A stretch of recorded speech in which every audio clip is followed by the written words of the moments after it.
Nous avons vu que Dieu a créé le monde par sa parole en 6 jours. Aujourd'hui, nous allons parler du premier homme, Adam, et de la première femme, Ève. Le 6e jour, Dieu a créé l'homme et la femme à son image. Ça veut dire que nous lui ressemblons. Il est notre Père dans le monde invisible, notre Père céleste, notre Papa du ciel. Dieu est un esprit. Il n'a pas un corps comme nous, mais il nous a créés comme lui, capables de réfléchir, de fabriquer toutes sortes de choses utiles et belles, et de faire des choix importants.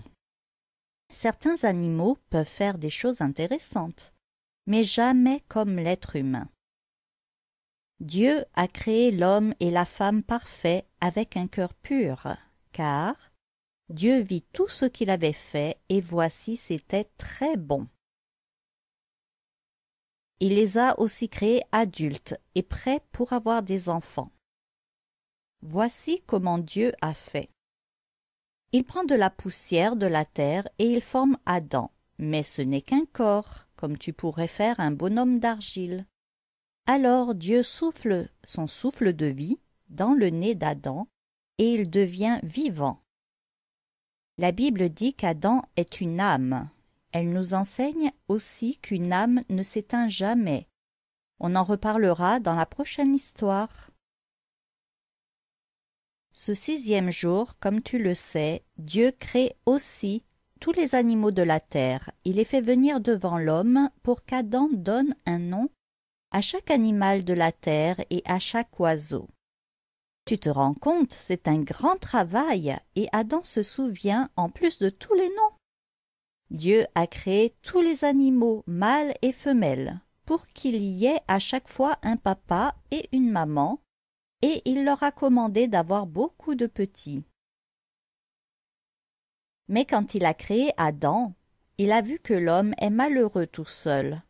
Pourtant, tout ce que Dieu a fait est bon. Alors, quand Adam donne un nom à chaque mâle et à chaque femelle, il voit que les animaux sont à chaque fois par deux et que lui est tout seul. Il n'y a personne pour l'aider, personne qui lui ressemble. C'est triste. Mais Dieu fait tout très bien. Donc, il endort Adam profondément et il lui prend une côte pour former quelqu'un qui vient de lui et qui lui ressemble, la première femme. Quand Adam se réveille, Dieu lui amène sa femme. Quelle surprise! Quelle joie! Quel bonheur! Adam dit « Enfin, voici quelqu'un qui vient de moi et qui est comme moi !»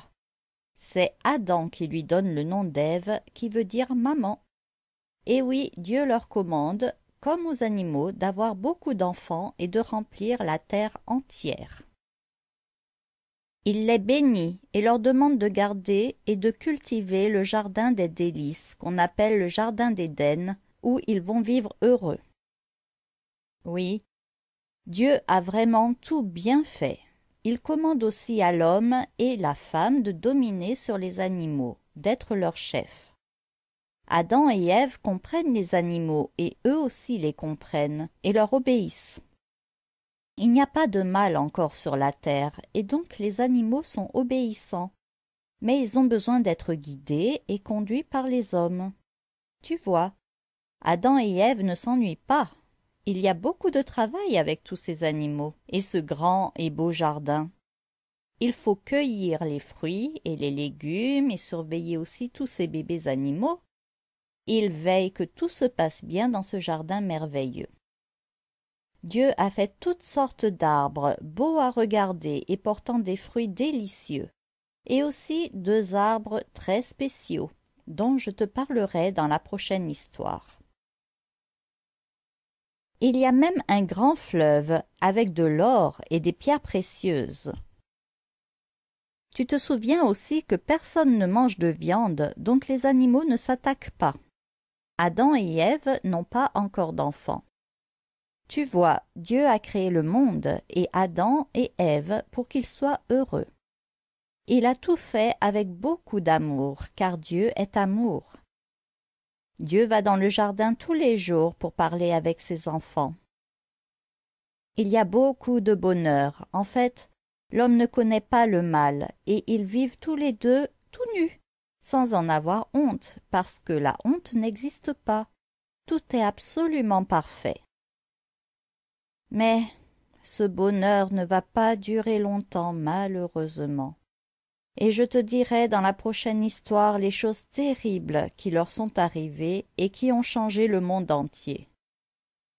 C'est une histoire très importante et très triste, mais il faut absolument que je te la raconte. Prions. Seigneur Dieu, merci parce que tu es le Créateur, le Tout-Puissant. Tu as tout fait par ta parole. Tu as tout fait avec amour. Tout était parfait. Merci, parce que tu nous as créés à ton image. Tu as voulu que nous te ressemblions, que nous soyons intelligents. Tu as aussi voulu que nous soyons heureux. Tu nous as fait par amour et tu nous aimes encore et toujours. Merci Seigneur pour ce beau jardin, pour tous ces animaux, pour toutes ces merveilles que tu as faites dès la création. Merci pour ton plan merveilleux pour nous. Amen. Nous allons chanter maintenant. Merci Dieu le Créateur. Merci Dieu, tu es Seigneur. Merci Dieu le seul Sauveur. Je crois en toi, je crois en toi. Ce que Dieu dit, il l'accomplit. Moi je le crois, et c'est ça la foi. Ce que Dieu dit, il l'accomplit. Moi je le crois, et c'est ça la foi. Voilà, je te dis à bientôt pour notre prochaine histoire. N'oublie pas, c'est une histoire très importante.